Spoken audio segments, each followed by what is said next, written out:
Love, crazy ain't the great nerdcore rap god. Got into a duel fate and I just pulled a trap card. Third-rate rappers with a fourth-rate catalog. Destined for the shadow realm, y'all should never act hard. Flow is so insidious that I need an apprentice type. Master with the force, peep the context in my sentence, right? Phantom like the Sithis, just don't ask me what my pen is like. They know that I'm the menace, who you kidding? Bitch, I'm Dennis Nice. Sweet to drive, hide-headed, rhymes are surely cold. Tested, you can never twist my metal like the jury goes. So I ain't never mad when I push it to the max. I got Chris riding with me, bout to turn this bitch to Fury Road. Since animated, I'm the one the crew congratulated. When this will provide protective cover like it's laminated. Damn, I made this 16 like a guillotine. It's fascinating. If you think that you're ahead, you get decapitated. All that aside, I ain't merely here to rap words. I'm here to tell you who representing for the black nerds. And to remind you, neither one of these are bad words. Biggest living mirrors, they just choose to see it backwards. Who be the leaders of discussion when a topic trends? Dissections got the culture under microscopic lens. Who got the type that you can miss it from the start and make you feel like an expert on the subject by the time it ends? Check the stat, Louis, viewership is mad nice. All these other shows don't seem to cut it, that's a bad slice. Off the books with unscripted jewels you can't write. No vampires, but these interviews on Anne Rice. Yeah, this is the best part. Rhymes on Mandalorian, the pen is made of best score. Starting a war with these stars, you won't get far. This is the way you play a game of life or death.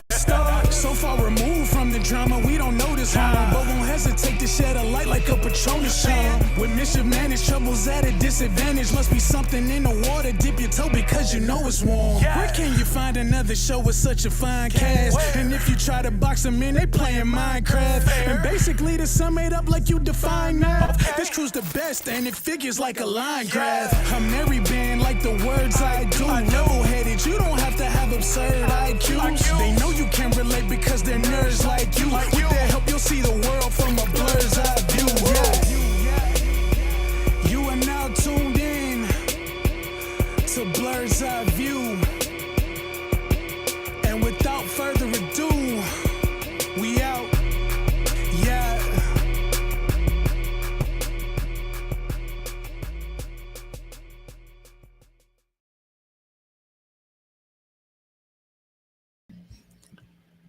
Hey everybody, we are back. It's another episode of Blur's Eye View. I am your host, captain of the ship, man on the wall, Chris Fury. Thank you for tuning in, everyone. This is your Thursday night edition. It's been a long week. It's been a hectic 24 hours, but we're going to help take some of that pressure off you, some of that edge, if you will, to talk about some nerdy stuff. Let's have some fun. We're going to have some fun. I swear, the way this thing makes my glasses look, it's ethereal. But if this is your first time here, welcome to Blur's Eye View. Feel free to chat and fit with fellow nerds and blurs below. Be sure to like and subscribe to the YouTube channel, the Twitch channel as well.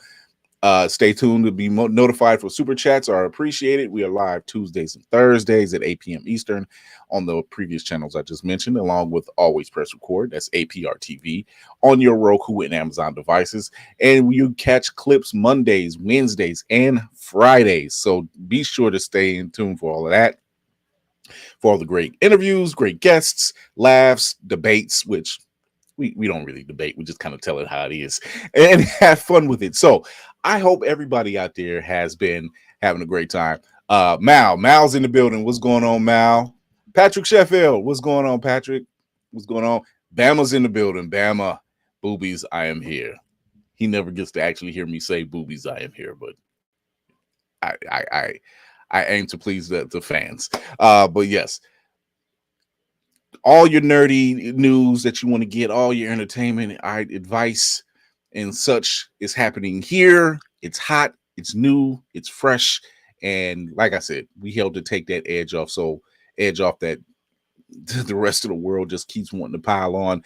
So I need to know in the comment section, for those who's already here, how's everybody's week been going? Because it's been a busy week.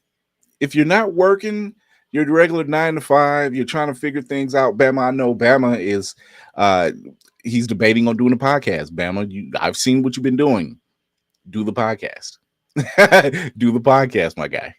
So go ahead and do the thing. Do the thing without one of the things we do here on this platform is we encourage, and I'm encouraging you to go ahead and make that jump. If you don't do it, somebody else will, and there's nothing worse than having that feeling of that should have, could have, would have situation. Go ahead, start the show, do that thing, start that business. Don't be afraid to take that leap. That's one of those things where, especially now, where there's no certainty in anything, so you might as well dive into the uncertainty of life. It is what it is. We'll be talking about a couple things tonight, waiting on the rest of the crew to come through, but we'll be talking about Peacemaker season 2 episode 3. There was no new episode last night. Okay. James Gunn has already stated that episodes 6, 7, and 8 will not be seen early by anyone due to a lot of spoilery stuff. It's James Gunn. You never know what this man is getting ready to plan. They're giving us a week break, it looks like, since nothing's been going on. I know I've been watching Wednesday. I have one more episode to watch from Wednesday, and check that out. People are saying they're not really liking the show. I like it. It's a nice vibe. But see, here's the thing about people in the fickleness that people have when it comes to a lot of shows that's on streaming services. Shows or streaming services like Netflix, Prime, even HBO Max or Max or HBO or whatever they want to be called during the week. They take extremely long hiatuses from a lot of shows. They take a lot of long hiatuses from a lot of shows. And actually, no, wait, today's Thursday, right? So no, we should get a Peacemaker show tonight. I take that. Yeah, we should get a Peacemaker show tonight. I'm thinking yesterday was the new night show. I was looking for it. But yeah, they take these very long breaks, and it's really hard for people to get back into them. And that's part of the issue, I feel, is part of the issue. A lot of people, they get stuck and they don't know what to watch, or they're moved on to something else. And in case of some other shows, it's been so long that they've just lost interest. Patrick says, yeah, the Utah thing, yeah, it was something, and was trying to get some news on Doomsday. Like, look, Tafari ITV says it best. Leave us out of it. We ain't celebrating no death or anything like that. We're just saying, if you put bad into the world, karma just has a way. That's all I'm saying. Karma has a way. So it could be a fickle thing. It could be a fickle thing. But yeah, the long breaks between streaming shows can be daunting to the point. Okay, perfect example. Lost in Space, the newest version of Lost in Space that was on Netflix. It had a pretty good run. I think it went 3 seasons. But by the time that final season came about, almost 5 years had almost passed.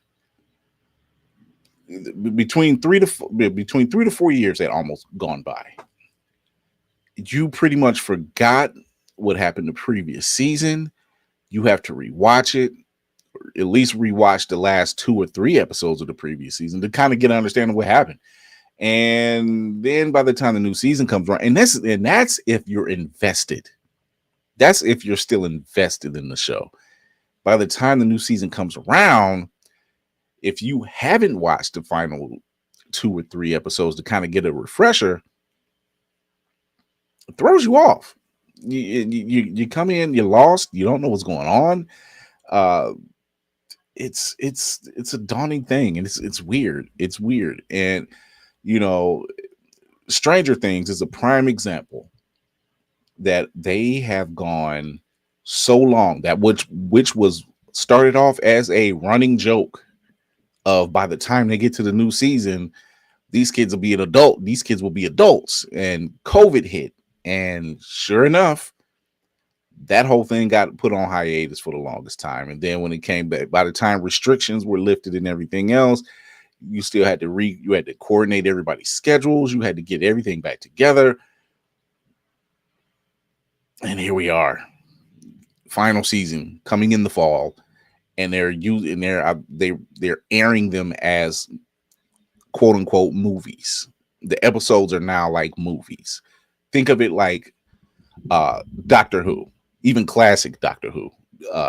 They would have short seasons, but their short seasons, it would be like hour and a half. The episodes would be like an hour and a half. Yeah. Umbrella Academy, another prime example. That was a long one. That by the time they came back, it was just like, what's going on? Like you're completely lost. And be honest with you, they screwed them on that last season. That last season was not it. It was not it. Yeah, UA. Yeah. That it did. It took way too long for Umbrella Academy.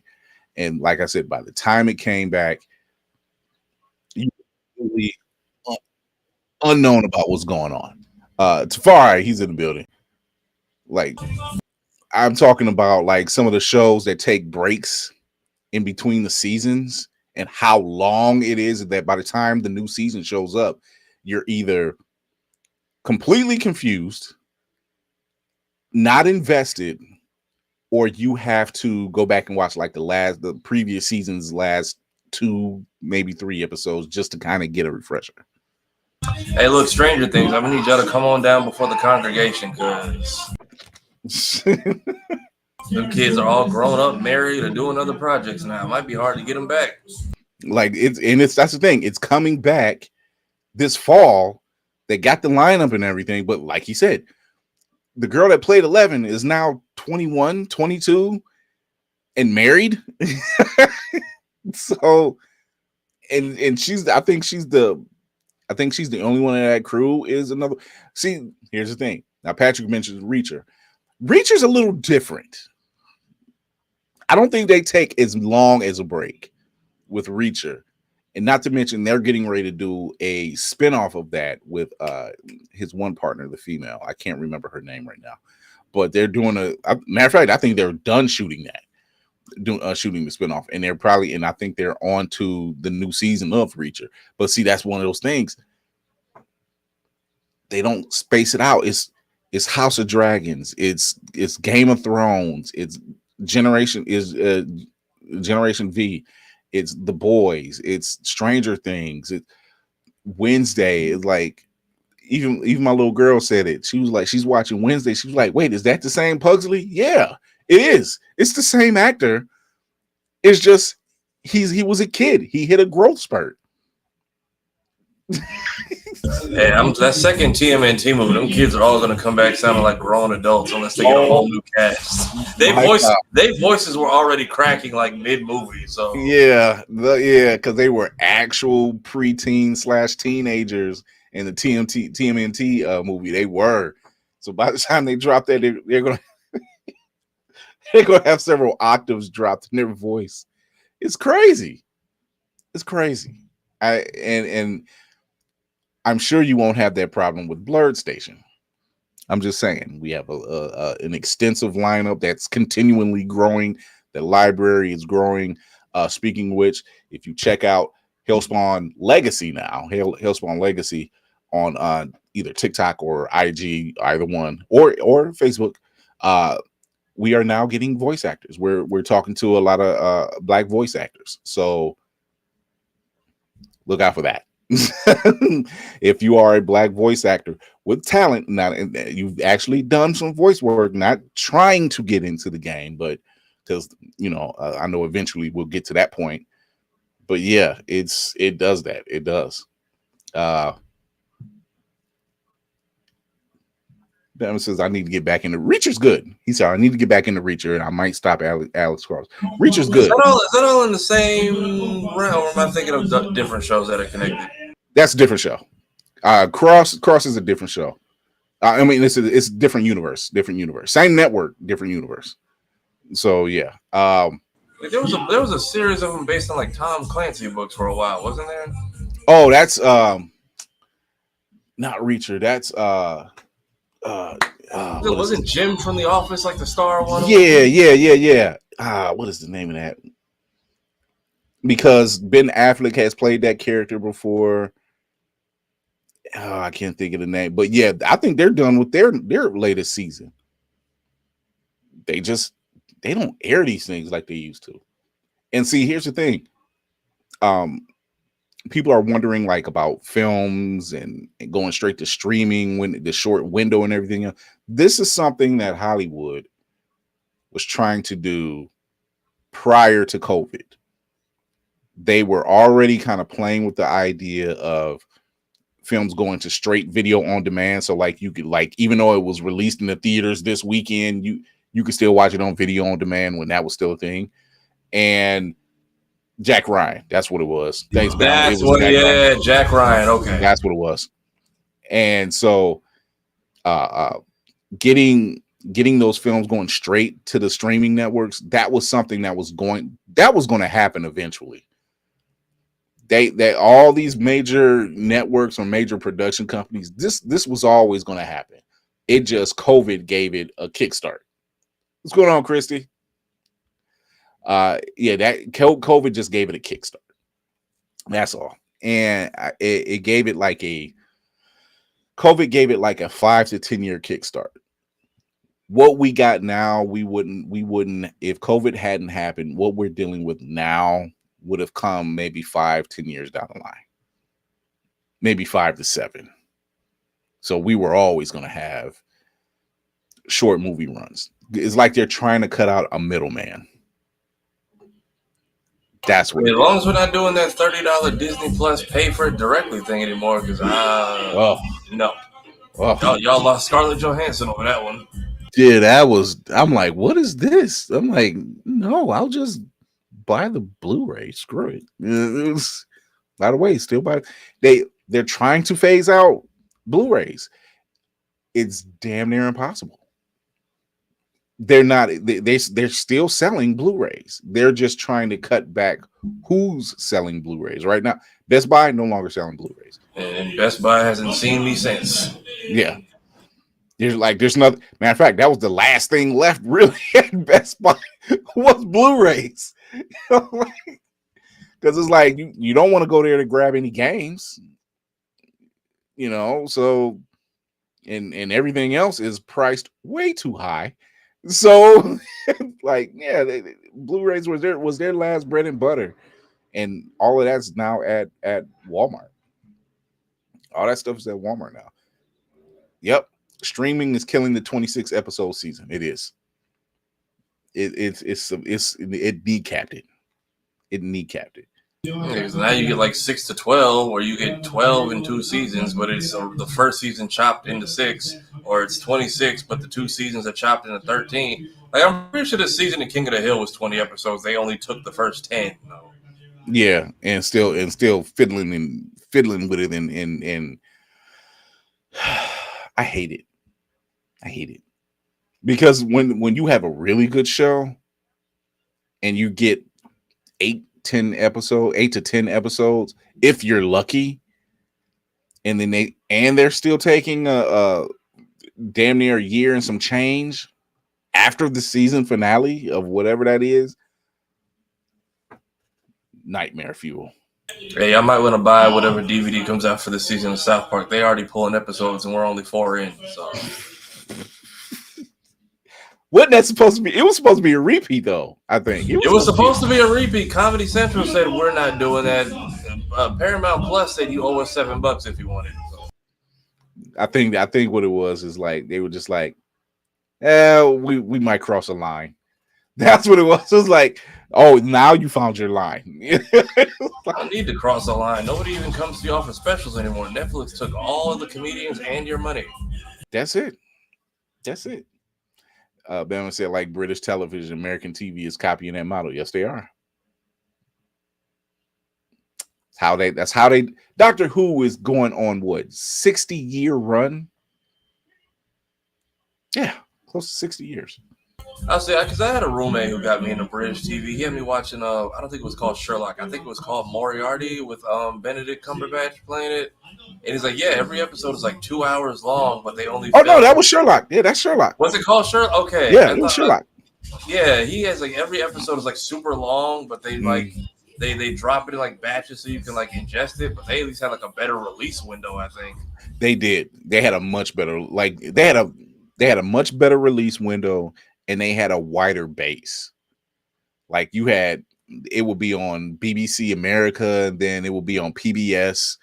They would show so they had a wider base, and it was showing somewhere else too, but they had a wider base. They had about a better release, like you said. They had better batch release, and like I said, they were giving you movies. They weren't giving you, oh, here's a 45-minute special or here's an hour special. Like, no, they're giving you a good hour and a half, 2-hour show or movie for that matter. They're going to give it was better condensed, I guess. I'm gonna need a recap of Stranger Things. I'm not rewatching. What was it like 2? That last episode was so long. I lost like a good chunk of my work day watching in the background. Like I thought maybe I missed something. I'm like, we went from the desert to like military people to back to these kids to the Demogorgon. I watched. I watched. Are we still on the same episode? Like, yeah, I went to that was the last episode I actually rewatched where Hopper was in the prison with Winona Ryder. 11 was in a made up deprivation tank to help I can't remember the redhead, because that was like a mindscape. Eddie and I can't remember the kid's name, but they were in one part of the Upside Down fighting the little bats. Yeah, playing the rock music. I'm like, this is all in one episode. I'm like, I feel like every time I blink, I'm missing something. Steve and Nancy and the other girl, they were in the Upside Down, but they were in a totally different part of the Upside Down. So it was a lot going on in that episode. Dustin, that's his name. Yeah, I feel like they always. I haven't watched Wednesday, but I feel like when it comes to like these shows wrapping up, they dropped that last season too late. Stranger Things, some kids ain't even kids anymore. Umbrella Academy was just like, all right, that took long for no reason whatsoever. I've heard I shouldn't even bother with the last season of Seven Deadly Sins, and then somebody just threw Dear White People off a cliff. Like, it's like, yeah, because you have. There was a time where, especially Netflix, there was a time where they showed a good show and people clamored for, I need to know more. I need more. Like the Santa Clarita Diet is a good horror comedy with Drew Barrymore, and Nathan Fillion has an appearance in it. I think Alan Tudyk shows up at one point, but it's a good Timothy Olyphant is playing the husband. There was a lot going on in that show, because I don't want to spoil it, even though it's been a couple years. But there was a lot going on in the show, and I think it went 5 seasons. And that 5th season, their season finale ended up being their series finale, and it was such a cliffhanger that it was just like, well, what the heck happened? You could have gave us one wrap up for a movie if you weren't going to give them a whole season. But that's when we were finding out, hey, they start these stars out at a certain cap, and then if they progress, if another season's added, they got paying more money. Where's the money coming from? Netflix. How are we getting all this money? It ain't all through subscription. They got to pool this money somewhere. It's like your local television stations. Those like CW. The CW wasn't making any money. It wasn't making any money. It was getting a lot of viewership, especially during the Arrowverse era. I was going to say, what was CW once UPN flipped into it? Like before the Arrowverse, I really was like, y'all just got like Smallville reruns and I think Friends. Like, what else is over there? Yeah, they went from at least here in Cleveland, it went from Channel 43 to Channel 55 to UPN, then to UPN to CW, and then like in the last legs of it, it changed to C. I think it changed to CW 55 or something. But it changed over to CW, and then it became all teen drama stuff, Vampire Diaries, Supernatural, and everything else. And then they kind of struck Smallville. Then they struck gold. You know, after those two shows, after Smallville ended, they started hitting gold with Supernatural, and then they started bringing on vampire shows, and then they started bringing in Vampire Diaries, and it was let me see, was Archie? Was that one of those networks that was forcing Seventh Heaven on all of us? Yeah, it was like in between there, Seventh Heaven was thrown in there, and then like late night was like you said, Friends repeats and Whose Line Is It Anyway, stuff like that. Drew Carey reruns, which by the way, the Drew Carey show was hilarious. It wasn't just that it took place in Cleveland. That show was actually pretty damn funny. I feel like I remember it. I don't remember seeing. I was like too young for a lot of them sitcoms. Like I remember they would have random. There was some show. I don't know who the white woman that was starring in it. She was the Melissa McCarthy of her time. But I remember they had like an episode with actual Daffy Duck was in it, just ruining her office life. And I cannot for the life of me remember what show it was. Oh my god! Now I gotta go back in my memory bank and track that one. But yeah, they did that. Those type of networks, they don't make any money because you don't really think about that stuff. It's like afterthoughts. Yeah, Mal. Yeah, it was. Drew Carey was hilarious. Like that was where I got first when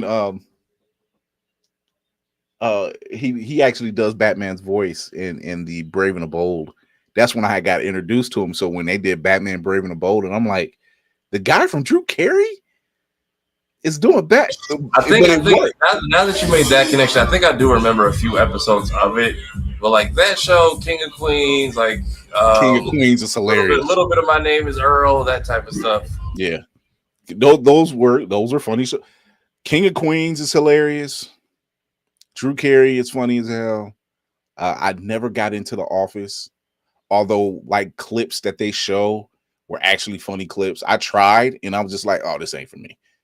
I like it. It was very much the college Netflix binge of the time. Hey, what's it?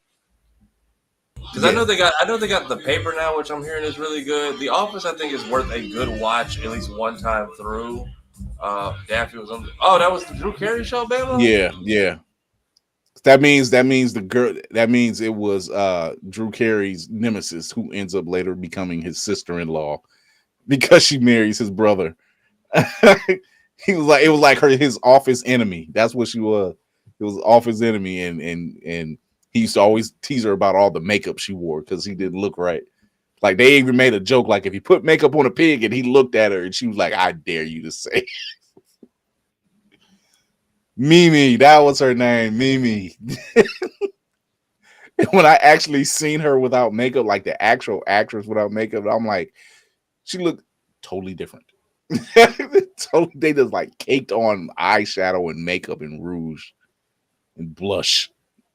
But no, a lot of they had a good. A lot of those shows had a good run, and actually, Drew Carey had one of the better intros to a show, to a sitcom.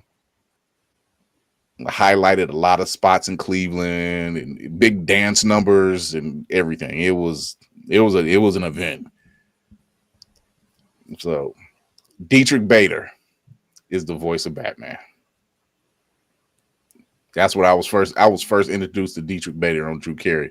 And when they announced him for Batman Brave and the Bold, which, by the way, not a bad cartoon. It's actually good. I'm surprised it's not mentioned enough when it comes to talking about Batman cartoons. So yeah, a lot of that was right on point. King of Queens is absolutely downright ridiculous. That was Brave and the Bold was a good one. That was one of the few like I watched start to finish, and then when they did just the most ridiculous way of canceling it with Bad Mike just putting all his fan fictions in and be like, all right, and then the whole cast comes on to say goodbye. And I'm Yeah. just like, oh, I guess this is like the last episode. I thought y'all were joking, and then it just didn't come on anymore. Yep. And Young Justice, if anybody still remembers the show, if they ever get a fifth season, because They did. I They don't know if y'all they are gonna do another time skip or what's gonna happen because y'all have like Damian Wayne is a baby, Red Hood's still hostage and just never gonna get rescued. Kara has been in the Phantom Zone and somehow none of the Black Kryptonians bothered to help her. it man. For as good as Young Justice is, they did that show dirty. Well, seeing how we just got a Red Hood comic canceled today, I can see which direction WB is trying to go in. Good Lord. Yeah, they're getting bought by Paramount and Skydance now. So, or at least that's the deal. Where's my straw hat? Whoopty, what's going on? Nothing. My computer hates me. No. Every 4 days it decides, you need to do 2 reboots in order to get me working. What your computer say? Nah, boo. Do it again. just a little double jump start, It lures you into a false sense of, this is gonna work, and you get excited, and then it goes, nah. Right. So we're gonna jump right into Peacemaker season 2, episode 3.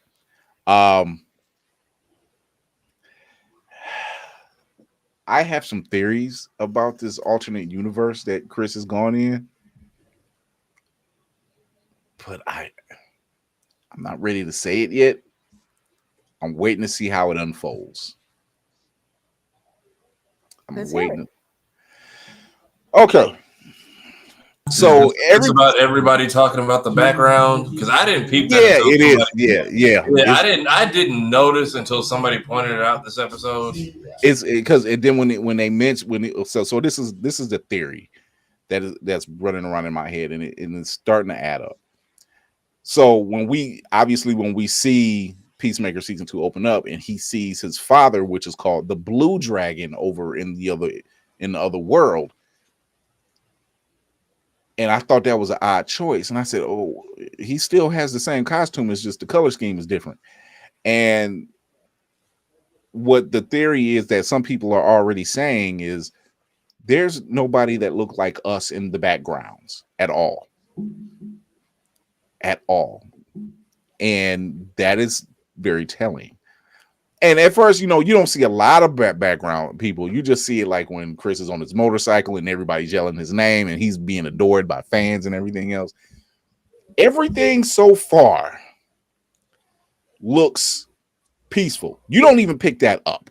You just know people are screaming his name. They're happy. His brother's alive. His dad is saying he loves them. And apparently they stay in a nice house. They're considered their top 3 heroes in that world. He dated Harcourt, used to date her in that world, still has ties to her, goes over there. So the theory is that not only do they not see people of color, but they're trying to say that this might be Earth X. And if you remember Earth X from one of the many crossovers from the Arrowverse, Earth X is where the Nazis won. Oh. Yeah. And I said, oh, this might be why the Sons of Liberty are there. And if there's no background actors that look like us or Asian or Latino or anything like that, and why his father is so considered one of the top heroes, and it was like he still has the Blue Dragon look, and it was like, oh, that would make a little sense. When they put it Somebody down. pointed out that's also why they're saying Bloodhaven like that, because they would have adopted the dialect and the way that they say like certain vowels. So it's instead of blood, it's blood. Yeah. That part. So now I'm like, oh damn, because we've been trying to figure out what is wrong with if everything looks so right, what is wrong in this world? makes you wonder now, because I'm trying to think, did they mention Waller at all? They just mentioned Argus. They don't mention Waller, I don't believe. We haven't seen any of his other friends over there. We haven't seen their counterparts at all, or heard them being mentioned. I don't know if we will. I would care to think they could show up, but I think that's when Chris is going to realize, like, oh, it's not the word you think it is. It's everything you want as far as your personals. You know, Harcourt is, you used to date Harcourt. Y'all looked happy. You know, your father is alive and he's a loving father. Your brother is alive. You know, you're considered one of the great heroes. You're respected. You're adored. Downside. Right. Okay, but at the beginning, was Harcourt and Flag a thing before all of this happened? They allude to that one in this reality, yes, but they don't mention it nowhere else. Like, I couldn't tell if we were talking about our home DC or the other one that the other one, both actually. Because I know she's dating like the dork version of Rick Flag and not. But then when they're like, oh yeah, by the way, like, I feel like this opens a whole new can of worms to y'all, like, friendship, because like he also killed your friend and someone you cared about. Yeah, and I'm not sure if like you know that, but his dad knows. So in our DC world, Harcourt and Flag were getting it in. They were getting it in. But, you know, Harcourt isn't like a relationship. At least this our version of Harcourt isn't a relationship type person.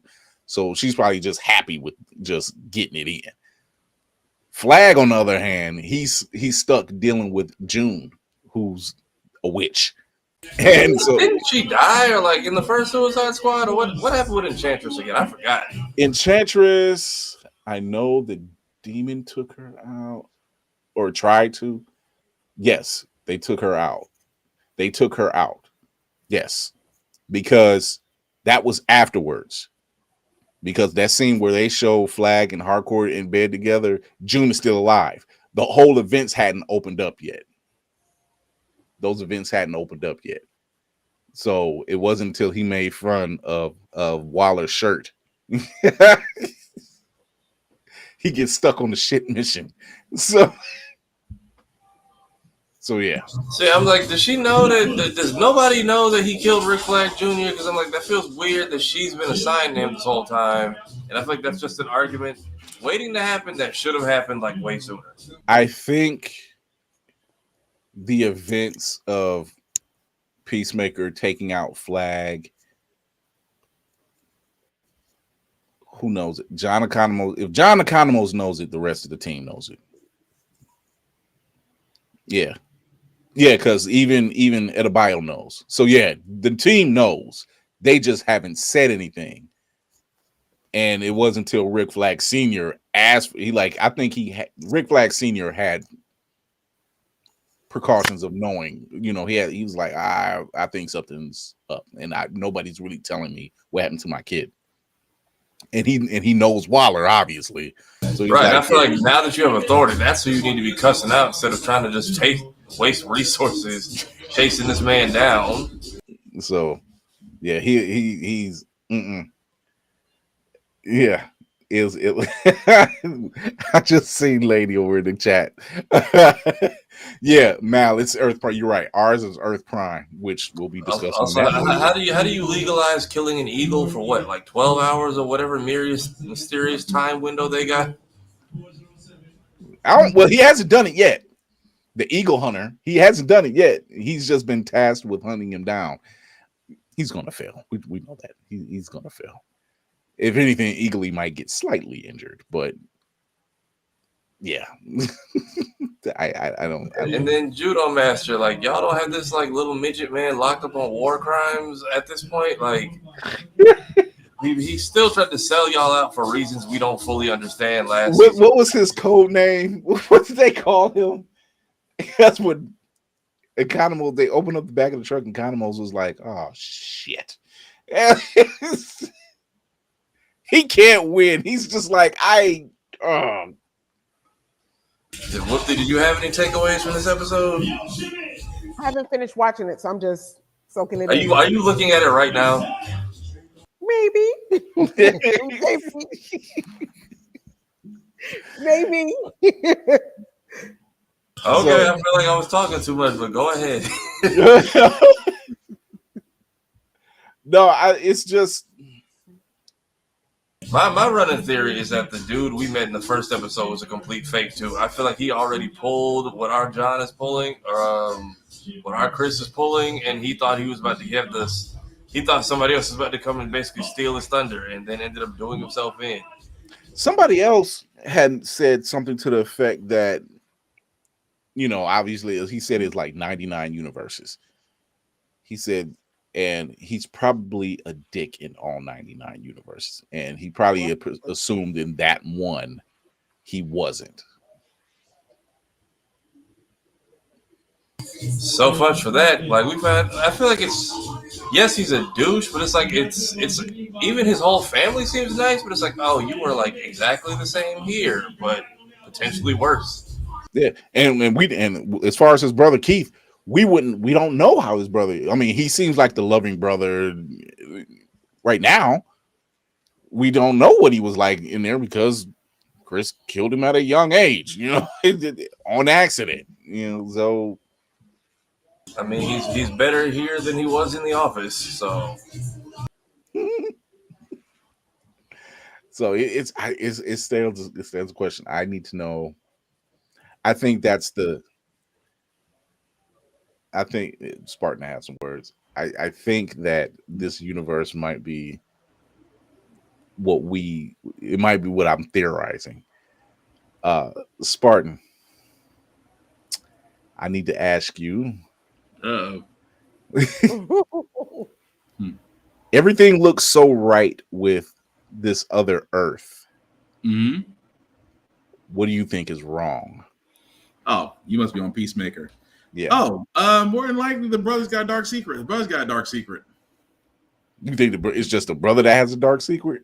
I think it's gonna be the brother, and I think the thing about it is I think the brother's gonna be slightly corrupted. That's my guess. Because it's all too, because if you really think about it in Peacemaker, that alternate Earth was everything that Chris wanted. He wanted to be seen as a hero. He wanted Harcourt. He, had Harcourt relationship. He, had everything. Had his father. Had his brother. If you really think about it, it's almost as if someone just sat there and said, "Here." It's like the maker just gave you the entire universe that you wanted just to keep you domiciled, which makes you think. The other shoe that has to drop out of this is that either A, something's up with the brother, or we're about to get introduced to somebody that's basically pulling the strings. One of the two. So I told the team, I said, and it was something that somebody said about the background actors. Mm-hmm. You don't see none of this. Oh yeah, I went back and watched it during work. I was like, oh wow, we have landed in Whiteyville. Yeah. I think for me, I think that's the shoe that drops. Hence the Sons of Liberty. Yeah. Because I'm like, I know the Sons of Liberty are a little different in comics, but of course it's James Gunn world, so of course he could. But at the same time, it does kind of make sense. It's like, where's Negro Town? No Latinos, no Asians. I mean, they said there's a lot of stuff they couldn't show. They didn't even give the press for like the last 3 episodes. So I would be surprised if like we get it just slapped with a whole bunch of revelations and like Superman Red Sun pulls up. Yeah, but at the same time, if they do that. Yeah, it's like Bama pointed out. The other Chris had a little bit of a pill problem, and his brother even sat there and said, "Are you using again?" So there's a story there too. So there's a 6 different ways for Sunday they can really go about this, honestly. Yeah, I think I think that world he's in. And mind you, like one of the questions I had already had is where's the rest of the crew? Because I would have to think, because if this is an all-white party, no pun intended, Like I got to go back and look to see who's working at Argus because they don't mention Waller in Argus. So who else was there?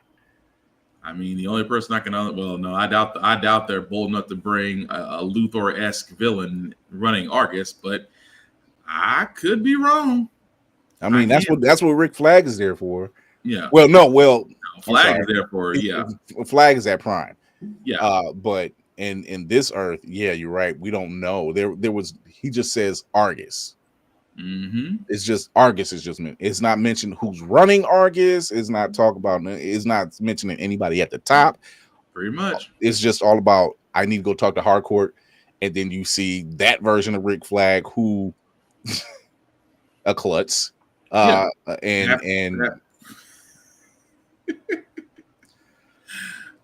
weird seeing him like that. How you gonna do my boy like that? This man. I said, really? Of all the ways you can make him in this universe, he has to be the klutz / stalker? Yeah. Like, that's the jarhead you left him. Like, but then you find out that the relationship that version of Chris and Harcourt had wasn't exactly all peaches and cream either. Like, yeah, he was skating around on her and everything. He was. But that's it. But that's what I said. It just you keep on waiting. Like, it's oblivious to Chris because he's like, I have everything. All I'm missing is Eagly. And the thing about it is, you ever noticed there's not an Eagly in this universe. What if Eagly's like, what is that girl's name? Because we haven't seen her in like 8 movies. What if Eagly is like America Chavez? There's only one, and he's just been a pet in like multiple ones. You see Eagly almost like knew which door to go through, or unless he like can smell the scent or what. Eagly, I feel like knows a lot more than he's letting. Eagly is the eyeball from Alien. He knows more than he's letting on. Eagly is like, I have seen things. I would rather stay over here.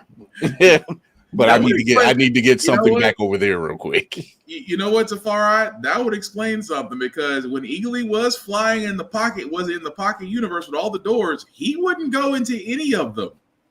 Even when he called him back, Eagly was like, nope. So that kind of does say something. But it's also like, if y'all are sharing it, y'all have never crossed paths with each other up until this point. Like, the fact that there's another person storing helmets in there. Right. I think part of it, and this is something I've thought about that. I think part of it is when it was his father's interdimensional doorway. Yeah. So it was just like, I made you this helmet, and as much as he was always trying to garner his father's favor, he also didn't like being around his father, rightfully so. But he uses inventions. Yeah, so he was just like, fine, at least you're making me cool helmets or whatever, I'll use it. And he probably just and knowing how his father was just like, don't go over there, don't do this, and he's just like, whatever, I won't. It's almost like there's a red button somewhere. He told him, just whatever you do, don't push the red button. Right. So him just going in there, it's probably like burned in his brain, like, I'm just gonna go get my stuff and walk on out, and that's it, But then, you got that one guy, I'm just going to call him Bob, because he never does give him a name, but Bob always shows up. He says hi to Bob. Bob just stares at him. It was rude. It was very rude. He was like, he says he speaks to you every time he sees you. Is Bob a parademon or? I don't know. Gunn gave it a name, but it's not a parademon. I just thought that was crazy. It's like, I say hi to this guy all the freaking time, and he can't even say hi once. But he understood when he's like, man, get the back. I feel like we'll get more from him too in either his home dimension or why he's always just using it as a glorified trash can. Yeah. He did have an incinerator, though. I did see that. Yeah. Which completely got rid of my idea of like, oh, they'll just hide the other Chris's body and maybe discover a Lazarus pit. Nope, bone saw and just instant flames. Right. Yeah, when they lit that other body on fire, I'm like, oh, that's the good stuff. That's like thermite. They didn't miss once. I was like, just dang. As vigilante, he's just like, well, that's not gonna really do it. I was like, this man needs a hobby. He needs a hobby. He does. He's learned. He knows all about owls and spiders. No, he really doesn't. I'm like, sir, you need a friend. You need a friend and therapy. He's like Yelena is to Bob. Like you just need to keep him close because if you don't, that part. It was like he's good in the fight. He might be annoying, but he's good in the fight. But if you let him go off to his own devices, it's a problem. Yeah, it was like that could go left really bad, really quick. I mean, it's granted, even in first season when he gets himself put in jail with Peacemaker's I'm like, not exactly the most sound planned, but it worked. It was effective. Man, that was efficient. Let me just knock out the guy to get in the prison, to get the person I want to get, and then just leave just as easy. I was like, I'm not saying he got a plan, but it's not the best plan, but I'm like, but it works. So he's like a lot of people on the timeline lately. He just sounds dumb but confidently. Like right. Like you said that one so confidently, but so incorrect. I actually had to double check my own phone, even though I knew it was wrong. Yeah. So it's like, but like I said, even Peacemaker keeps him. He's like, he's annoying, but he keeps him close. It was like, but he's effective. It was like, because he was like, do you realize if he wasn't an anti-hero, where he sees himself as a hero, that he could be a whole mass murderer? Like it could be so much worse. So much worse. So I think before we go to commercial break, do you think that now that John knows what's going on, the Economos, now he knows what's going on, do you think he's gonna rat anybody? I don't think he's gonna rat anybody out, because as much as he doesn't views Peacemaker there, he's not so much a friend, but he's friendly. I don't think he'll rat. I don't think Economos will rat anybody out. But I'm sorry, my mind keeps going back to Tim Meadows' character.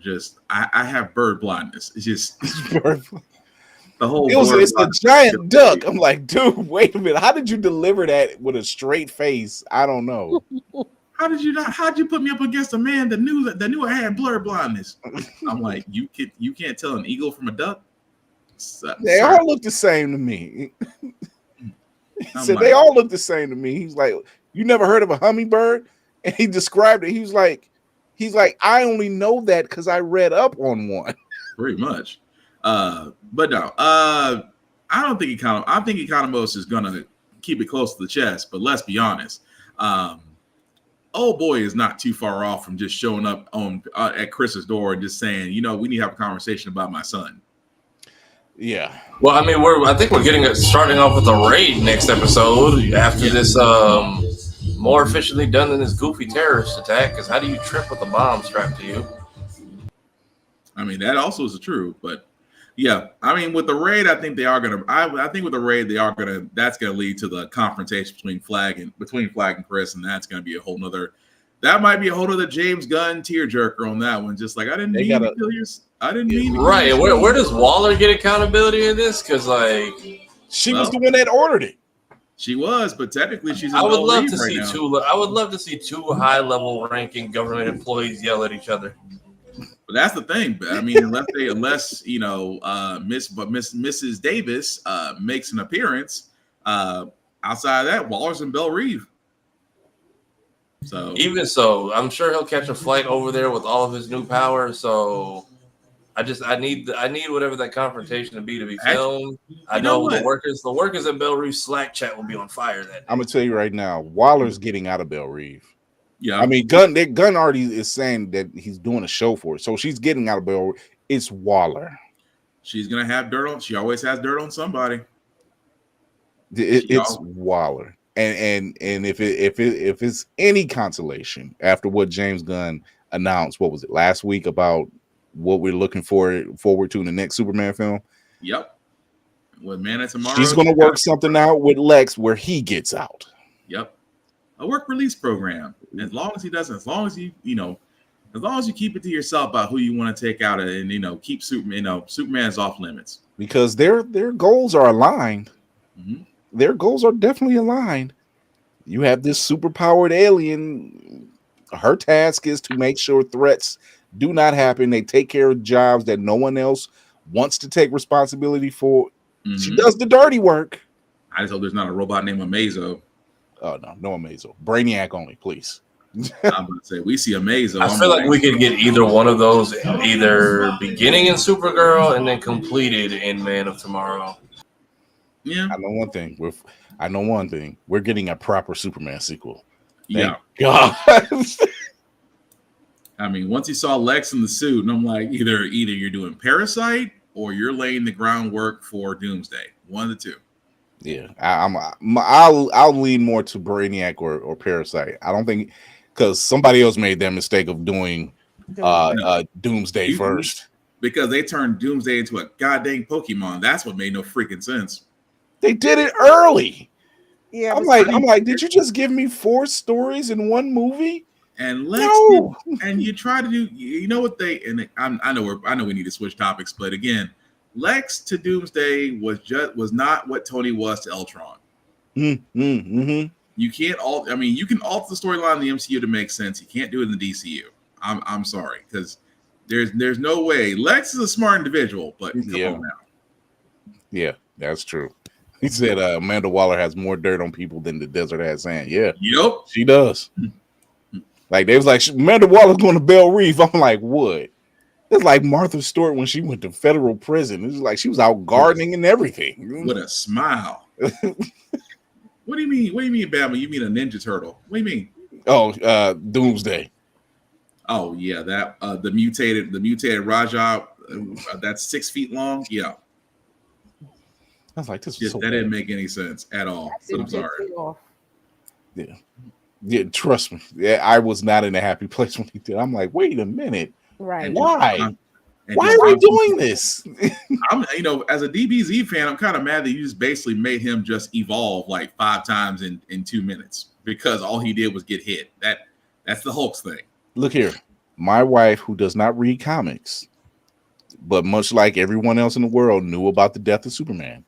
Mm-hmm. And when she seen Cavill Superman die, she was like, "Wait, he's dead?" And I'm like, "We will talk after the movie." And I was like, "It's like showing somebody the Transformers movie and then just saying, wait for that moment."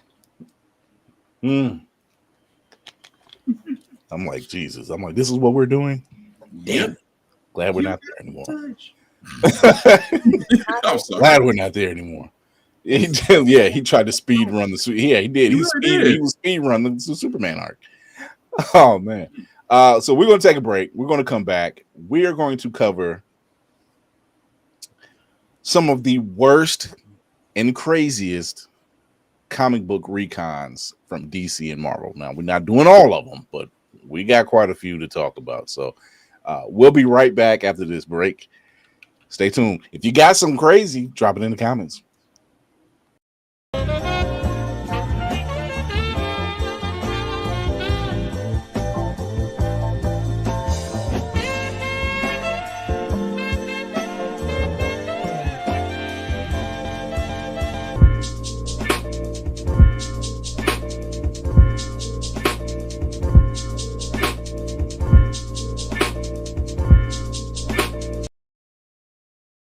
Blerd's Eyeview is a proud affiliate of Otaku Noir.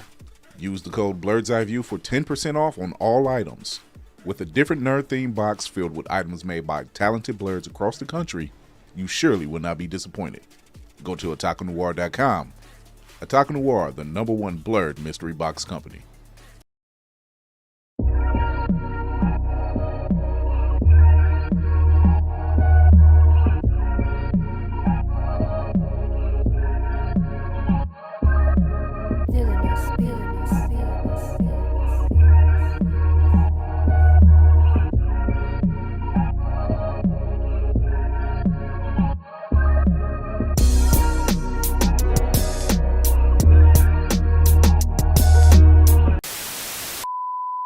All right, we are back. I imagine all the names I was coming up with when I made that cut.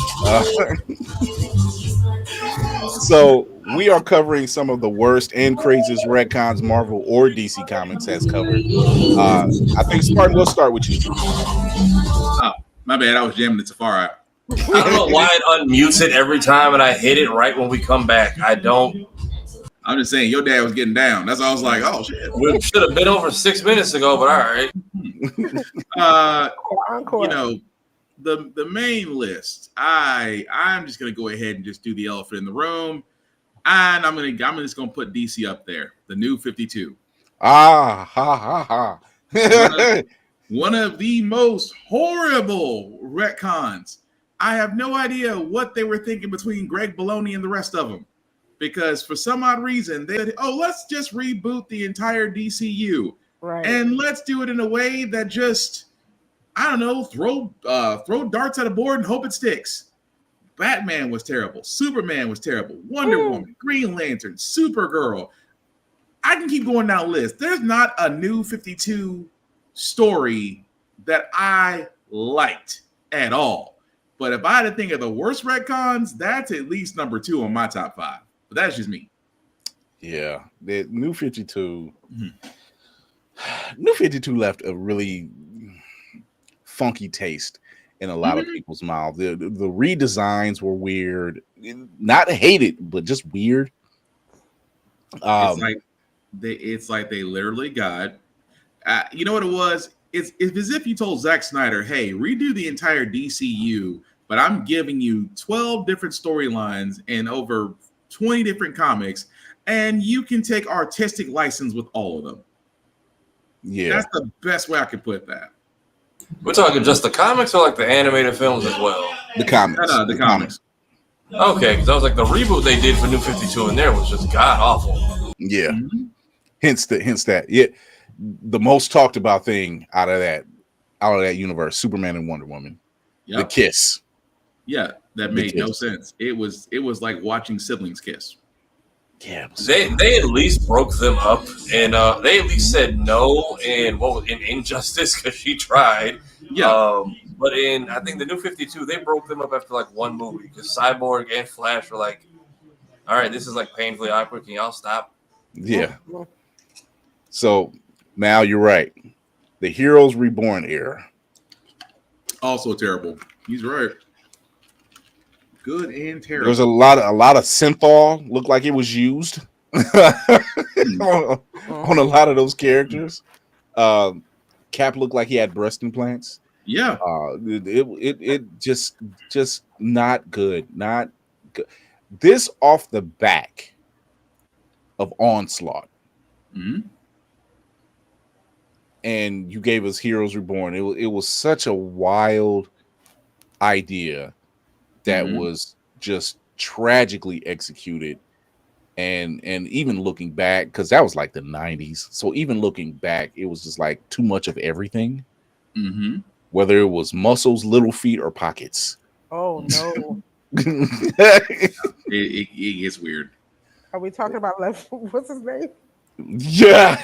Yeah. My Liefeld. Right. That one thing of Captain America with the triple F double D extra E chest. That photo, I had to look, and I was like, I remember that photo. I don't remember it being that bad. And then I actually have that run, and I'm like, oh, it is. Yo, his muscles had muscles. Wow. That had muscles. That was the angling, like so for context, he's standing. You're looking at Cap from the side, right? And but his head is towards facing you, but the angling is so off that I'm like, how is this even the physics? How is your drawing of feet so notoriously bad that it makes it into a Deadpool movie? I got one worse than that, though. Well, if you're a Spider-Man fan, it's worse than that. But I'm sorry. Go ahead. I'm gonna keep mine. But I'm sorry. Whoopty, you go next. Yeah, go ahead, Whoopty. Are we just talking about the horrible things, or just? You can talk the horrible or the crazy. Oh, your sound. Say that again. The sound went up. How about now? There you go. You're good. Okay, I can't say I like where the X-Men are going after Krakoa. Okay. I Also am good. not alone. I got am you. not alone. I was very happy in Krakoa era X-Men. God, it was the best era of the X-Men. And what did they do? They More got rid of more Hickman. strife. It just you couldn't. It's like Peter Parker. You just can't let the man have one happy arc. You can't. I'm just saying, as a if you're a Spider-Man, you are just mentally destroyed. Physically strong, mentally destroyed. I'm just saying, of all the things that man gets put through. But no, the Krakoa arc was great. It really covered X-Men, the Uncanny X-Men, X-Force. Forgetting 3 other ones, but it's like Hickman gave them a soft reboot and said, we're gonna start here because this is an era that could go on, and he said it could go on for at least 7 to 10 years. Yeah. And it really could, but for some odd reason, someone said, let's wreck it. Let's just burn it all down.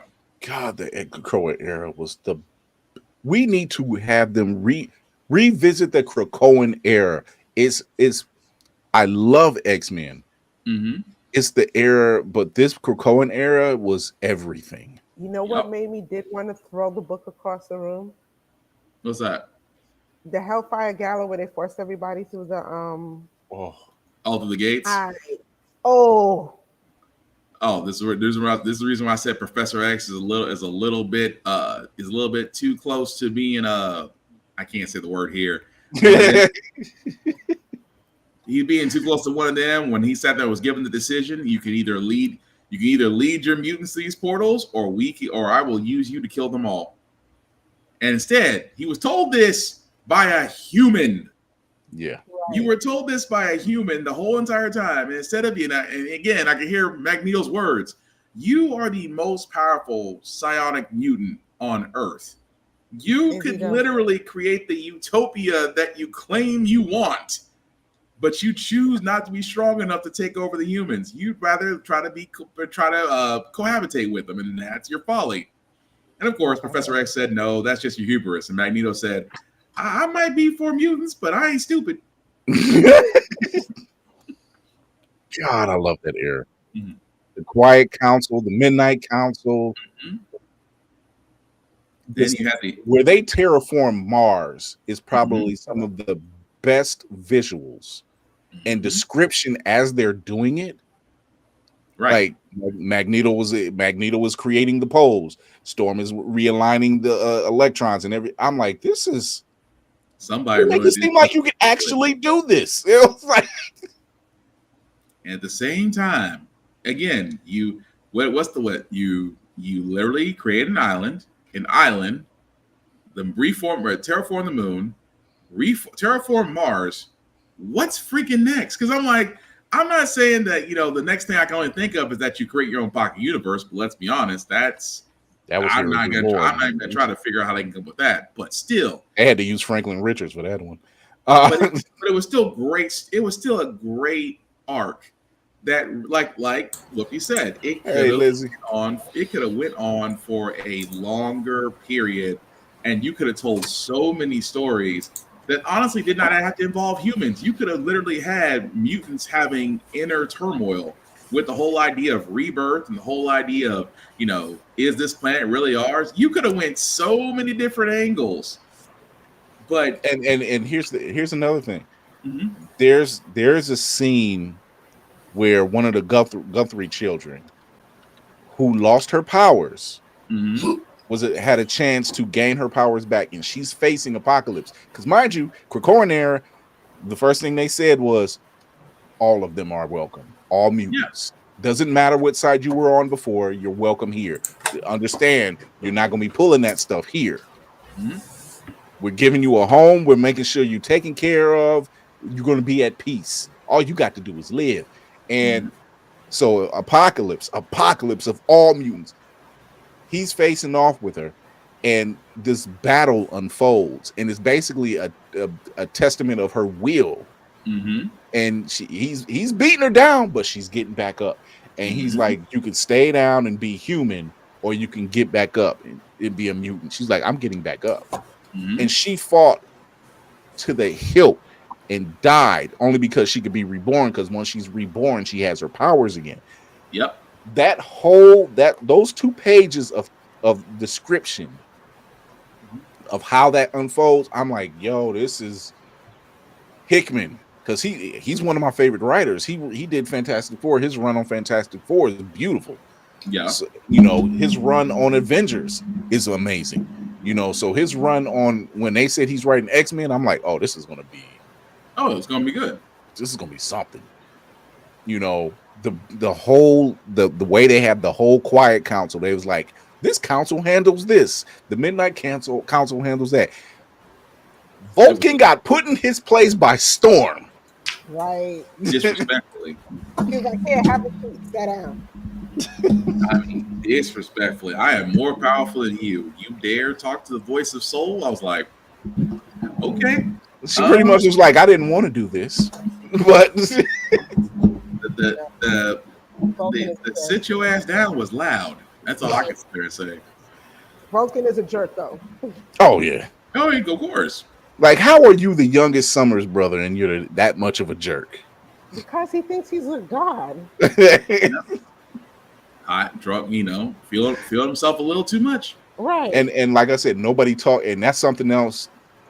Is I can't remember how many of the Guthrie children there are,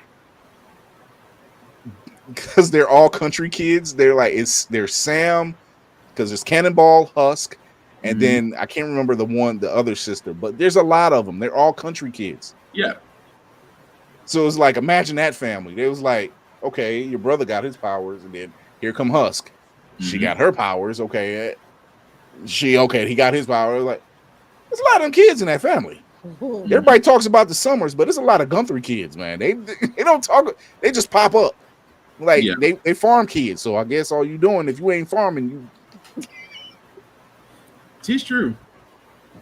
If the silo is a rockin'. Damn. Oh man. Tafari, what from the list that Mayhem gave us? What? I was gonna say, which ones have we covered already? I had to go pull Waters out of a trunk. So we talked about the Krakoan era for X-Men and New 52. And I say was you somebody brought up Heroes Reborn. Yeah, Heroes. So somebody brought up in the comments, was One More Day on One More Day on any of those lists?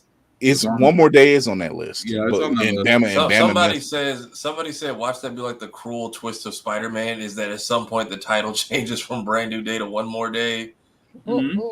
Thunderbolt style? that or the movie. Somebody else said, what if the movie starts off like that? It's not Brand New Day, it turns into One More Day, and we are already slapped back into the middle of a Mephisto realm Peter, where he already undid the wish, and everyone knows who he is, and his life is just constant trash. I mean, we have a Mephisto now, so I mean, Sacha Baron Cohen is bound to make his appearance somewhere. Yeah, Borat is here to troll the entire MCU, ladies and gentlemen. Hey, nobody's seen that and played it well, mind you. So yeah, I would not be shocked if he has to make an appearance at some point. Like, yeah, I would be shocked if he doesn't. I know the Spider-Man's already got a lot weighing on it as it is with all these cameos. But yeah, I know that was like people's like I know No Way Home was like a better done version of it because he tried to basically get his old life back and just screwed everyone else's life in the process. And potentially reset two other timelines we may or may not know of. Yeah. And maybe just left Michael Keaton stranded out there with Morbius to never come home. We still don't know what that's about. Yeah. Yeah. I know from what I can see about One More Day, it was basically almost like Toby's run, and then they just gave it the middle finger at the very end, even after like multiple variants tell you not to, including your unborn child. Yeah. I agree.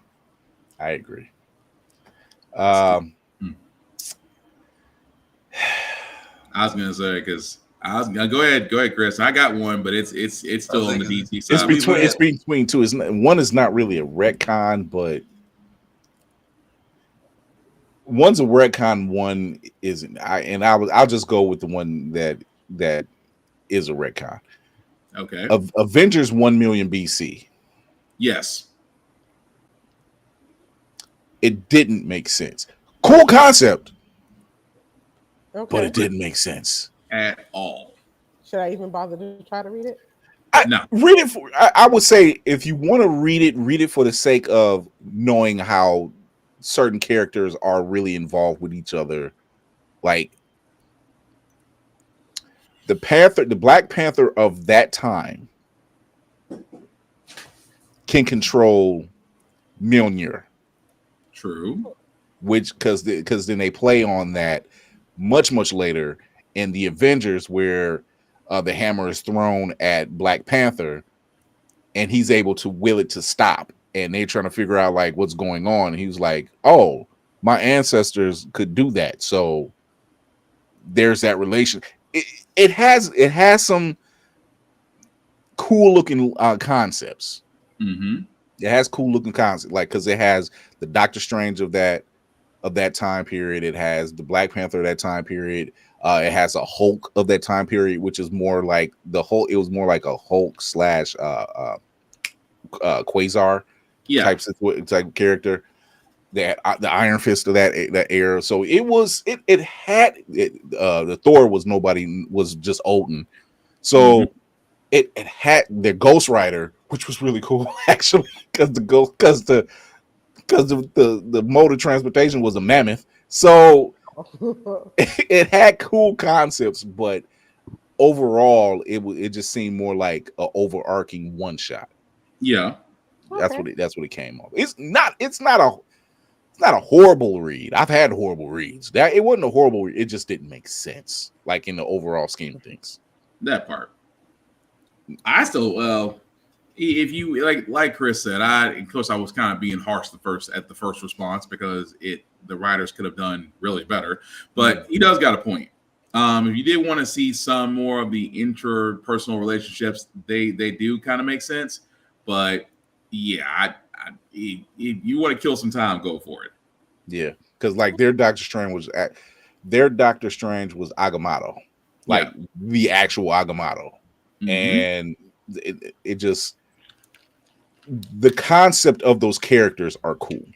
Mm-hmm. Those were readable and able to kind of like, oh, okay, because nobody, especially with the hype of Black Panther, you're like, you always want to know previous Panthers who held the mantles, right. How far back are we going, so they in like Agamotto, like it's the Agamotto, who did it belong to? Agamotto, never seen, but now you do, obviously Odin's going to still be around. That's kind of his thing, so finding out which one of these characters derived from where, those are cool. But at the end of it all, it was just like, what did we learn? What did we learn? So that part entirely. Wait, damn, Mal, all the Crisis iterations? Yeah. Crisis on Infinite Earths. If you thought that animated run was convoluted, read the book. It's bad. I'll put it this way: the concept was great because DC had to have something equal to Marvel's Secret Wars, because that was the whole idea. That was the whole idea of Crisis on Infinite Earths. It was literally their answer to Secret Wars. The problem with Crisis on Infinite Earths is that you had a plot that had more holes in it than Swiss cheese. And at the same time, you literally, at one point, and again, I'm spoiling this, I'm sorry, but trust me, I'll save you plenty of reading time. At one point, Wally was the answer, and then he wasn't. Then Green Lantern was the answer, then he wasn't. And then for some odd reason, in who I forgot whoever was writing the third Crisis, Plastic Man was the answer. To this day, I have yet to figure out Why? You could have took Booster Gold and gave him a better storyline, but no. Crisis on Infinite Earths, I'm be honest with you, because they've always it's like you're trying to tell a grand story, but like all grand stories, they either save all universes, or they merge them, or they're all linked, or it's fixed. It changes, and this is the reason why you can't do. This is why the reason also they did Crisis too many times. Way too many times. That was also the problem, because Secret Wars doesn't get done in the in Marvel that much. They might, they've only done it twice. Yeah, twice. Only Secret Wars has only been done twice. Crisis has been now done 7 times. Oof. And the last one was still not any better, because you tried to put the Monitor up against the Watcher. And the Monitor, for all those that don't know, is basically a guy that's being basically driven to destroy all Earths to keep one sacred. That's it. And he's powerful. He's more powerful than the Spectre. That alone is like, doesn't answer any questions on how you're more powerful than supposedly one of the most powerful beings in DC. They too. DC does. They abuse the hell out of a retcon. They have. And it's every time they do Crisis, I'm like, they got another Crisis. Like, why they do it? Because Infinite Earth, Crisis on Infinite Earth worked out so well for them. It only because of CW. CW banked on Grant Gustin. They banked on Stephen Amell. They banked really on the strength of Arrow and the Flash shows, not even counting Legends of Tomorrow, not counting Black Lightning, because Black Lightning, for some odd reason, had to be in its own universe. But with those 3 shows, they sat there and said, you know what? Let's do Crisis. And of course, every DC comic fan was like, I don't know if you should do that. But because of star power, and because the writers in the CW went completely different. Yes, the Monitor was involved, but it wasn't the same Monitor story as in the comics. Right. They adjusted it. So that's why it was successful. And at the same time, we'll also be honest, that was probably the outside of Agents of S.H.I.E.L.D., that entire crossover, because again, this is DC's first moderately successful crossover on television with multiple shows. So of course, they kind of cleaned house with that. Yeah, they banked on that. It was their saving grace for a couple of years. Yeah, they were just like, oh, guess what? It's time for that yearly crossover, and you're just like, it just got bigger and bigger. Exactly, until they just again wolfed it. But then again, Flash was on too long. Arrow was on too long. Legends of Tomorrow, they just let that run like a Saturday Night Live special, and it was like, all right, we gotta cut this eventually, because Legends of Tomorrow started out serious. They went from not taking themselves too serious, and I'm gonna be honest, it made it fun once it got past the okay, we don't have to stick with the Rip Hunter and the Lords of Time storyline. We can just go out and do our own thing, which was fine because it still was funny in most aspects. But yeah. Wow, come on, man. You're right. He's right. So Val says Crisis titles in DC is the old prostitute on the corner trying to sell her goods to her dying day. She is still sitting right out there. Might as well be Roxanne with the police plan. Now, granted, Identity Crisis is a great whodunit. Identity Crisis is a great whodunit, but when you're going multiversal, I'm like, oh God, again. Yeah. I'll tell you one that still sticks to my craw as a Batman fan. The 3 Jokers. Oh, did they ever finish that? They did. It was finished, and again, the story, how it wrapped up was so weak that there was no reprints. Yeah. The 3 Jokers is one of the DC stories that once it was told, you don't find reprints anymore. And that tells you how bad the story actually is, because they try to sit there and say, oh, well, Batman didn't know he was fighting 3 Jokers this entire time. And what kills me is I get the concept in theory would have been nice, but coming from Batman, who has figured out multiple things, has figured out the Lazarus Pit, has reworked cyborg technology, figured out Kryptonian tech, made Lex Luthor look bad. But you're going to sit there and tell me with all his intelligence, this man didn't figure out he was fighting 3 different Jokers over 4 decades? It don't make no sense. It doesn't. Greatest detective. World's greatest detective, but can't figure out that you've been fighting 3 different Jokers. I'm sorry. That just, and that's the reason why a lot of Batman fans got ticked off, because how do you call yourself the world's greatest detective, but you couldn't figure that out? Your main nemesis gave you nemesis gave you the slip for over 40 years, and you couldn't figure out you was fighting a different. I'd be laughing at you too, because as I said, even the third Joker was like, the third Joker at the end sat there and said, "You did not realize that I've only been fighting you for this many years." He's like, I basically took over where the second one took off. And then the first one, he's like, and that's what's like, I was like, he's laughing because the world's greatest detective is now the world's greatest punchline, because you've been fighting 3 Jokers. And I'm just like, this was not the 1-2 combination you were hoping it would be for a story ending. That's all I'm saying. No, it was not that great. Exactly. Exactly. Like Gotham, the TV show, do something like this too, where they kept passing the mantle on to someone. Red Hood. Was it there was a Jason Todd in that show? Wasn't Gotham the show with like all Batman villains and no Batman? Well, there wasn't a Jason Todd, but there was a guy with a hood, and that kept on passing somebody else. So the name which is canon. That's canon. Yeah. Okay. OG Red Hood. Yeah. So they never did mention Jason Todd, but it's, Gotham was already a hard watch for me anyway, because how in the world do you have rogues without Batman? They kept pushing it too. Don't get me wrong. The guy who played Penguin, loved him. Oh, phenomenal. And the guy who played Edward Nigma, you two nailed it. I won't argue that. Even Jada Pinkett's Fish Mooney was still good. Yeah. So they had some good characters, but you're just kind of like, where's this going?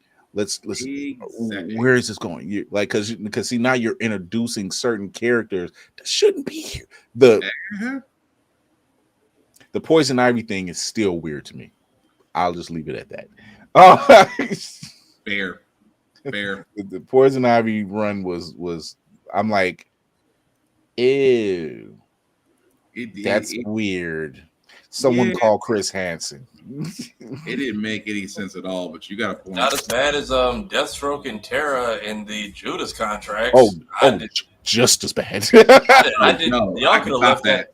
Thank you, OG Teen Titans, for like leaving that out of that entire arc completely. Like, I could top that and go more cringy. I can go Norman Osborn and Gwen Stacy. Ew. Oh God, Sins Past. That one was on the top of the list. Yeah, why?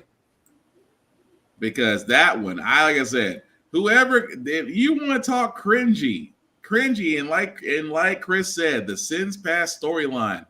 Explain why those two had to hook up for this story. Oh God, that was so awkwardly weird, man.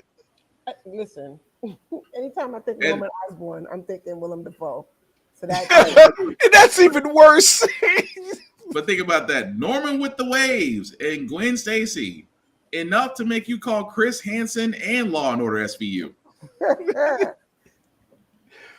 For the sake of the show, we're calling them predators now. Predators, I'm good with that. Oh my God. I'm like, it's not enough that you have to torture Peter. You have to torture? Oh my God, dude. It just didn't make any sense at all. But I still say cringy, one of the cringiest moments in MCU. Yeah. Look, I'm all for redoing, because I don't know if and when we're gonna get another season of Cape Crusader, especially with Bruce Timm back on board. But y'all can leave the entire like him and Barb relationship out of it this time. I don't think we needed that. The fact that that is canon to our Justice League world is like, Yeah. Gotham is just this ghetto, like gutter corner where all the bad relationships happen. Yes, we can leave that part because at least in the Killing Joke, well, nope, in the Killing Joke they left that in. I'm sorry. The Killing Joke didn't have that story at all. That's why I was like, why? I get that you needed to pad out the runtime. You could have did literally anything else. Like I did not need to see that, let alone make a theater event out of it. That was still between that and the Joker. That's still cringy. If we're talking about bad shipments, can we talk about Black Widow and Bruce Banner in what was it, Age of Ultron? I didn't like that. You didn't want them to have a happy ending? No, I mean I could love them to have a happy ending, but why would no? It's such a weird, He got Betty back. They got Betty back on the roster, so maybe they're going to correct the timeline. Yeah, because I do get what you're saying, Whoopty, because Black Widow was just looking to love somebody. She's tried everybody else. Let me try Nerd. And Bruce is like, I can't physically have kids. Which that was a. He's like, well, I probably have irradiated sperm, so it probably works out. So that's the crazy part. She's like, out of all things, she's like, we can't be together. I can't have children. It's impossible. Well, I'm fixed. Right. And I'm thinking to myself, of all the ways to sit there and I was like, just the way she said it. They did it in the red room. It's efficient. And I'm thinking to myself, is anybody else feeling cringy that one guy sits there and says that he's fixed, and she's like, "Cool, so am I," and it's just awkward as all get out. No, yeah, that wasn't like she was pouring on the charm. Of course, Bruce was getting nervous.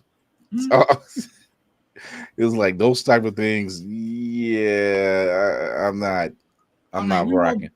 I'm like, we want Bruce to be happy, but let's be honest. If him and Black Widow have an argument, Betty could calm him down. Widow's running. I don't know if it's on the list, but retconning Wanda and Pietro. I can see that. I hated that. I'm like, oh, y'all copped out. Y'all copped out because they copped them. They were mutants at first. Mm-hmm. And then after the success of the films, they retconned them into saying, oh, they're actually not mutants. Huh? Their father is a mutant. Yeah. Their father is a whole mutant. Like King Mutant at this point. Yes. Oh, that's I didn't like the fact, because I still see Wanda and Pietro as mutants. They were born mutants. They was always called mutants up until that point. They're still mutants.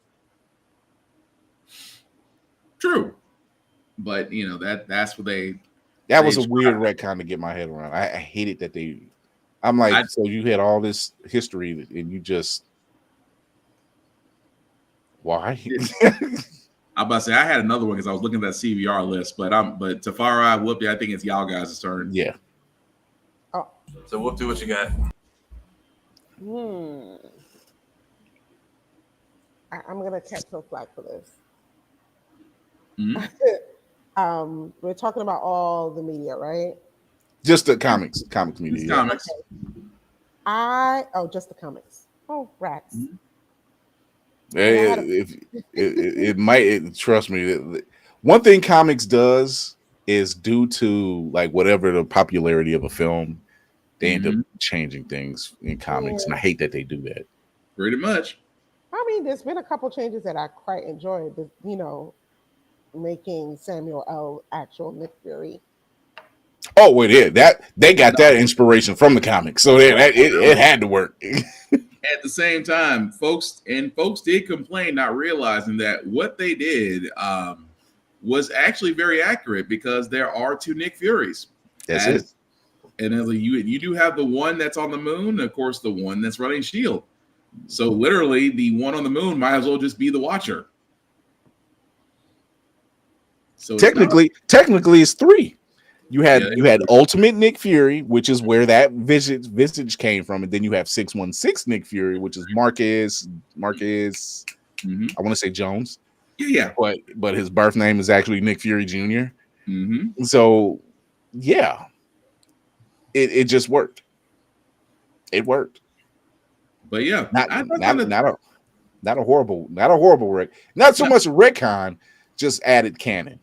Because again, if you're gonna have somebody that's gonna, you know, be the embodiment of Nick Fury to where we know from Low and Love from the stories, why not Samuel L. Jackson? Because he's not allowed to say is his trademark word, because they have to somehow keep it PG. But saying that word would send it straight over to R. I got one. And who's gonna tell Sam Jackson no? Right.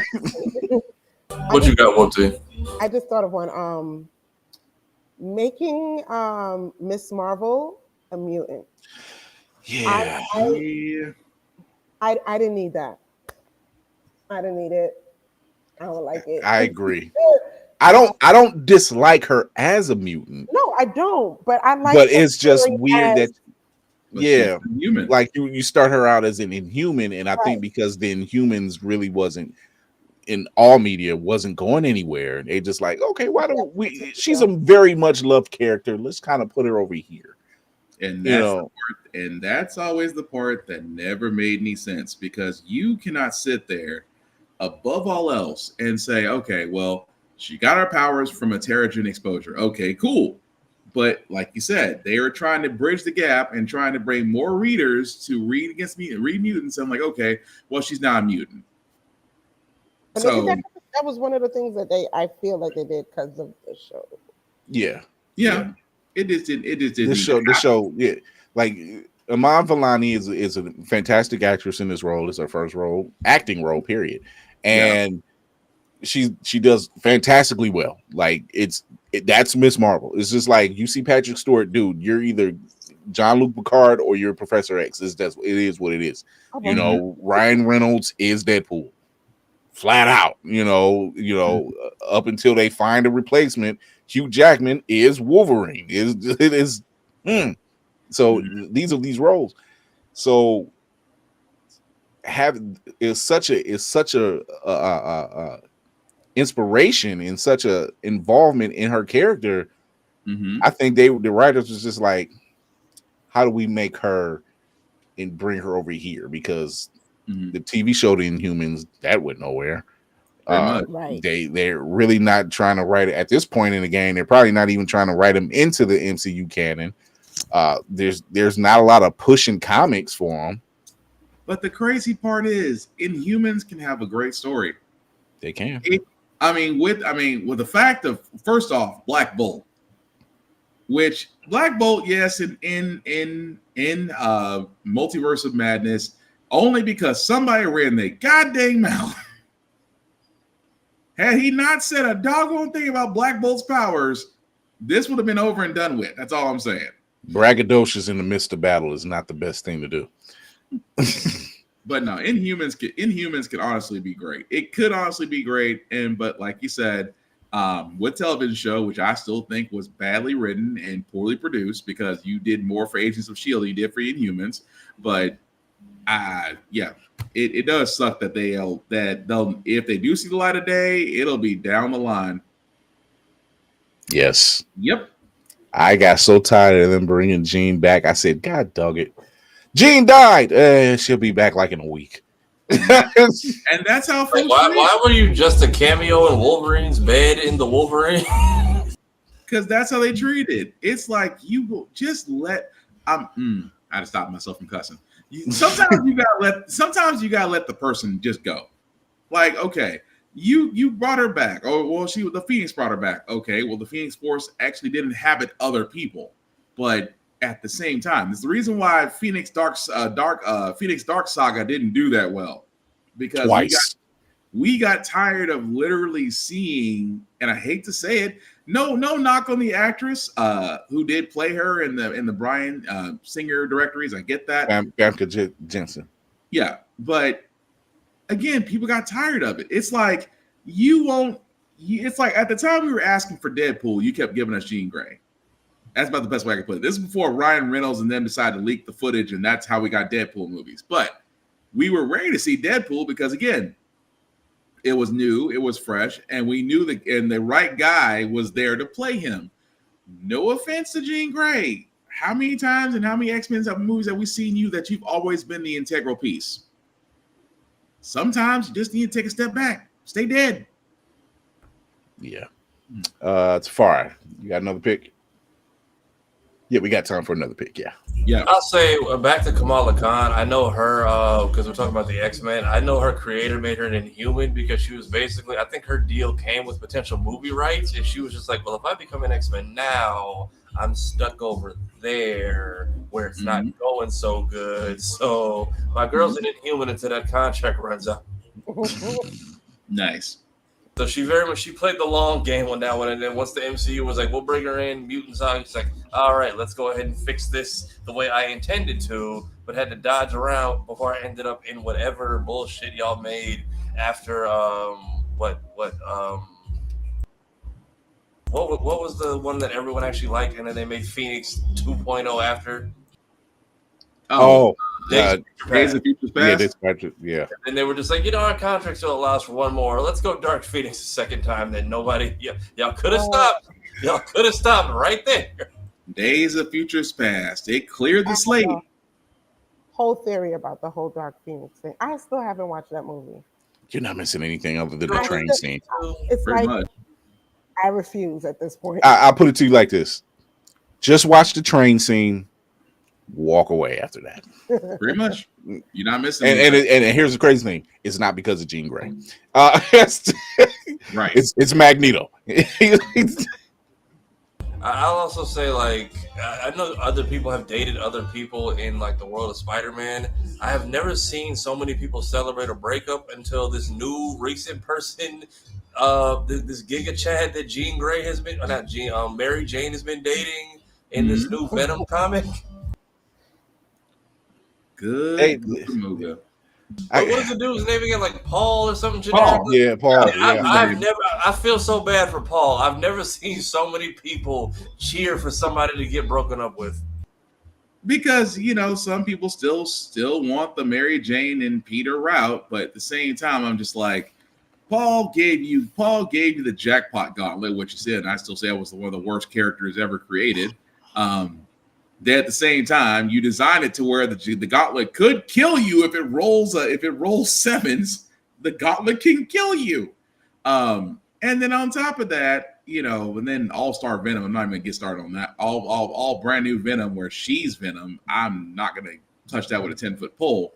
But no, Paul was I miss the Eddie Brock days. Screw this. Yeah, I'm seeing people who are like, I don't even want her to date Peter. I just don't want her with Paul. Like, please, every issue of that book has been, please break up with Paul. Please break up with Paul. Are we breaking up with Paul this issue?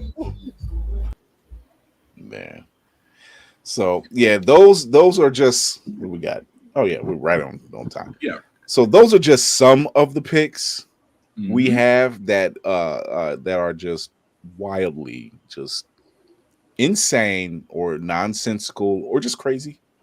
And thank you to the people in the chat who's dropped some major arcs that count. I didn't mention Superboy Prime punching reality. Ooh. Do not get me started on that one. That screwed. I got just enough time.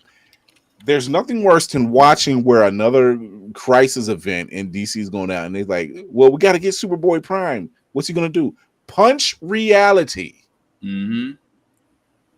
If you want to know why I didn't buy a lot of Superman comics in the 90s, like after his death, is because they made him OP. Yeah. And I can't have Superman pushing planets. Because what's after that? How many times is Darkseid going to show up?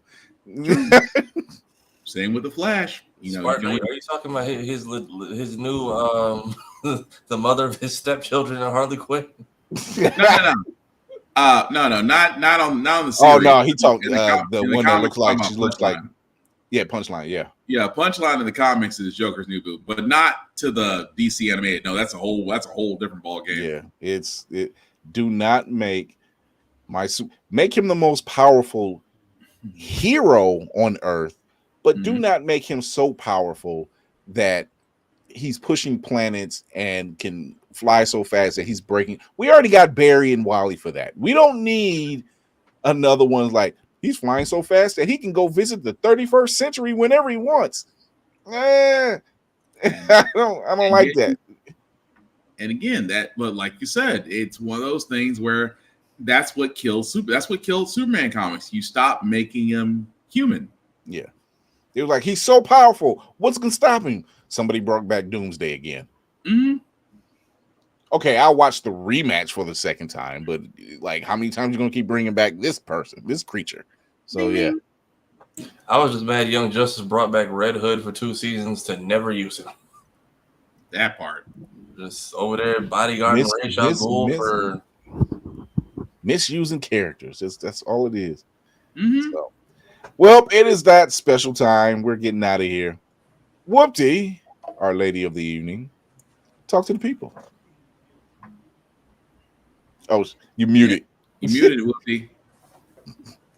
Once again, you can find me on Instagram and TikTok right here at Whoopty Freaking Do. And also, it's spooky season. I love doing spooky nails. I don't know if y'all can see me. There we go. Oh, that's nice. That's nice. So if you were looking for those, you can find me also on Instagram and TikTok at Fresh Pressed by Z. All right. Tafari. Yeah, please be sure to like and subscribe to this page. Clips are out Monday, Wednesdays, and Fridays. Also, if like 10 of y'all could go over to Room Full of Blurs and help Kira cross that 500 mark. It's kind of like us. It's like us before we crossed over. We were stuck there for like a month, and then we just soared over. So we're just waiting on that day. Thanks, Phil, for that one. Because I've had to start writing stuff down. I am done with Code Lyoko Quest for Infinity. I am doing Sonic Riders tomorrow. I just posted a recap of my early screening for the Demon Slayer movie, as well as some of the footage I got to do for Marvel's Tokon Battle, which is a lot of fun. Yes. The sweats are going to be absolutely abominable in there. If they play Doctor Doom, just leave the lobby. Demon Slayer was good. It's worth a watch. It really just depends on how you feel about like backstory and how much of it you want. We also, it's worth spending your money. I'll say that much. We don't, because it's 2.5 hours. Like they don't waste a lot of that time doing anything, or like doing nothing. So it is a solid like full length feature film. So don't think it's going to be like 90 minutes in and out. You are sitting there for a hot minute. Also, it's in English and Japanese. So whichever you prefer, you can go watch it in that. Also played the entirety of the old 2000 Spider-Man game last Friday. Still working on getting other short form and long form content out as the weeks roll on. Potentially might be able to let y'all know about that new game Reloaded. I am waiting on them to return my email, but they just hit me like right before the show, so that's pending. Other than that, stay safe, stay off the timeline. And everything doesn't need our involvement. Feel free to just let people tell on themselves and then delete accordingly. Exactly. Not everything deserves a comment, but there are plenty of laughs. I would say that. Like Deadpool and Wolverine, everybody doesn't get a speech. Right. Spartan. In Demon Slayer, they do. I'm gonna tell you that right now. Everyone gets a speech, but not here, not on Earth 616. I had to stop myself because I was about to say something. I'm like, nope, not the place. Black_Spartan 615 is where you can find me on the socials, guys. Shows are still going on. Of course, we did cover the craziness that's going on. How the Fuck We Got Here every Wednesday at 7. Tafari, myself, and Joe usually cover news for Get Bit. For this Friday, so hoping to see what comes out of Nintendo Direct. Will they announce something different? Will they announce something old? Will Nintendo sue somebody? Probably so. Definitely check us out there. Outside of that, I am still playing Hollow Knight Silk Song. I just got to remember to put myself on TikTok, on the socials live when I'm playing, so that way I actually can talk to people instead of myself. That would be nice. At the same time, guys, the rules still do apply. Respect the cosplayers all the time. Cosplay is not consent. Please wash your ass. Because trust me, viruses and whatnot are flying. It's not even fall time yet. So please, clean clothes, hygiene, all the important things. Also, talk and share your fandoms. Be nice, be kind, don't be a dick, and we'll all be cool. All right. And it is now my time. Thank you everybody for jumping in the comments. I like covering a lot of comic stuff. It's just fun. It's my first love. Along with bacon. So and so thank you everybody for tuning in. Thank you for showing your love. Remember to like, share, subscribe to the channel on YouTube and Twitch. You can also check us out on Always Press Record on Roku and Amazon Fire devices. Like Far I said, Monday or Tuesdays and Thursdays, 8 p.m. Eastern, YouTube, Twitch, clips, Mondays, Wednesdays, and Fridays. Tune in. You never know. Check out the lives. You never know, because who knows what YouTube likes to cut into and cut out and whatever, you know. Yeah, you know. Go over the room full of blurs. I don't know why it's taking everyone so long to get those 2 extra people. I don't know why. But she has good stuff. She's got great guests. You like indie comics? She got them. And she's going to walk you through them. She's going to hold your hand and walk you through it. Steal a cousin or a coworker's phone and go hit that button real quick. Yeah, that's all you got to do. So remember, as we close out, remember to educate yourself and others, entertain yourself and others, and most of all, encourage yourself and others. Also, if you have any other tier lists that you want us to cover, if you have any other weird and wonderful comic book topics you want us to talk about, you know, we've done worst villains, we've done hater of the year, we've done we've done, we might be revisiting that one after 1A. So if you have any other suggestions like that, please feel free to drop it in the comment section or on this page or wherever it is you see us playing off, because until then, we're going to be minding our black ass business. And we are going to be out of here. We don't celebrate. We just listen. We don't judge. And we take lunch orders. We offer empathy where it's needed. And this ain't one of them. So that's how they wanted it. That's how they're going to get it.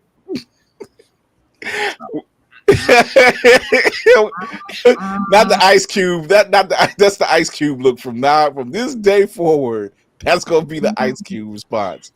Oh. We will see you guys Tuesday with another great topic and more news, blurred news, and nerdy news that you can shake a stick at. Until then, we're out of here. Yeah.